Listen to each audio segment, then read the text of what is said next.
real cool. We real cool. We left school.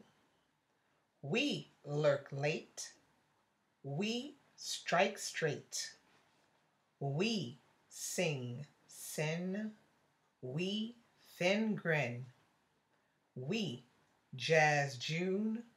We die soon. So that was We Real Cool, one of Gwendolyn Brooks's famous poems. Now, if you don't know Gwendolyn Brooks, she was one of the first African Americans to actually win a Nobel Prize in 1950 for poetry. I had picked this book up, I think it was just before I started doing booktube videos. I think it was maybe a year and a half ago. I maybe read about one or two poems and didn't really finish reading it, and I could have kicked myself because when I decided to pick it up for this month for Black History Month, I said, OMG, why have I not read Gwendolyn Brooks before now? Why has no one actually said, even when I was at university, we never talked about Gwendolyn Brooks. But Gwendolyn Brooks actually died, I think it was in 2000, the year 2000. But she basically was born in Kansas, and soon after her birth, her parents decided to move to the south of Chicago. Now, at this time of the Great Migration, where African Americans were moving from the south and from the north, there were two major big microcosm cities where they had large populations of African Americans. The first one, of course, was Harlem in New York, and the second one was in South Chicago.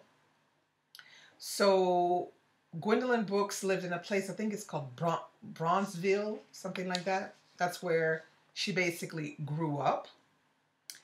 And so she has always been into writing and literature and things like that. And her mother basically helped to cultivate this love that Gwendolyn Brooks had for the arts. Now, basically, she continued to write poems, and I mean, there are all kinds of poems in here. Her inspiration was the city she was living in, the neighborhood she was living in, the people around her. So she writes her poems mostly about Black people and about the injustices of racism.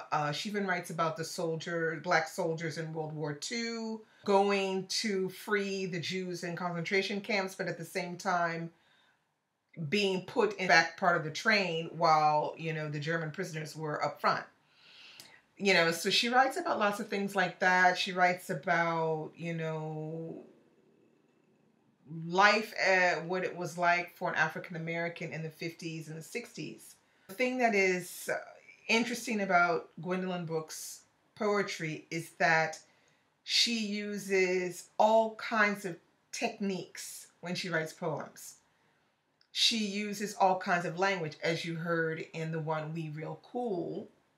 She drops this verb are, and it gives it this African American flair, and it makes it lively.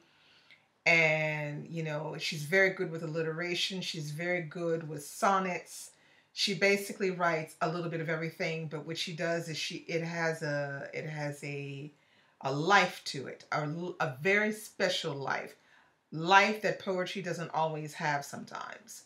Now, this edition has all of, like it says, the essentials, the stuff that's the best that people talk about when they talk about Gwendolyn Brooks.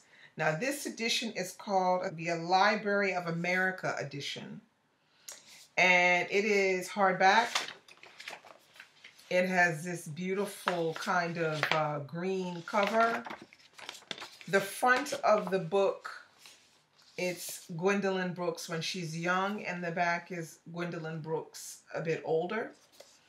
And I'm going to read what it says on the back because it kind of gives you an idea. It says, one of the most influential American poets of the last century, Gwendolyn Brooks' distilled modernist style through the sounds and shapes of a variety of African American forms and idioms.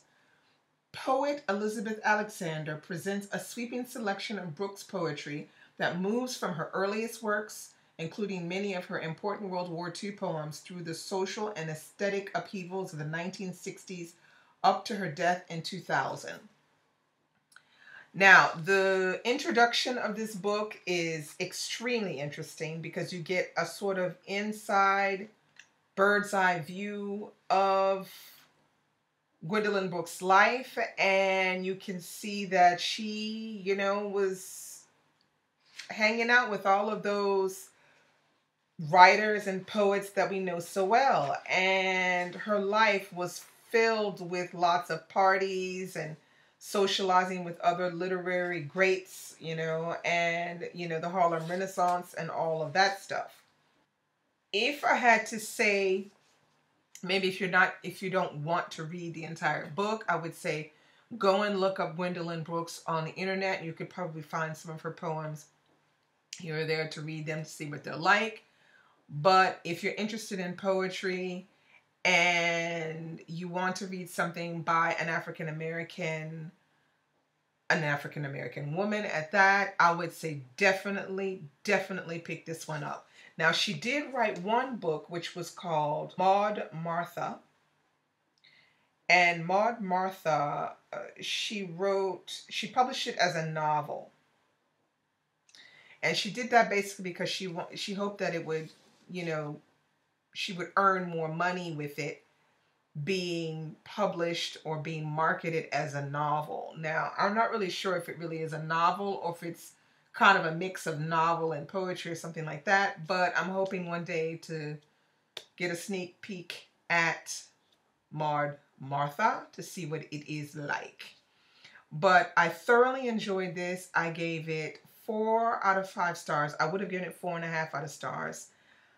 I read it really quickly, probably about 3 hours. I probably could have read it in an hour and a half, but I didn't want to read it in an hour and a half. I wanted to soak up the goodness of the writing, and I wanted to enjoy and really feel what she was trying to say. And there are a couple of poems in here. I think there's 1 or 2 from one of her most famous works, which is Annie Allen, which that is the one that got her the Nobel Prize, Annie Allen, and that was in 1950.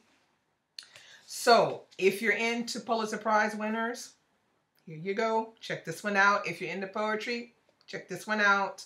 If you want to read something by somebody that you don't know that's African American, check it out. So that's all I have for you today. Hope everything is going well. See you soon with another review.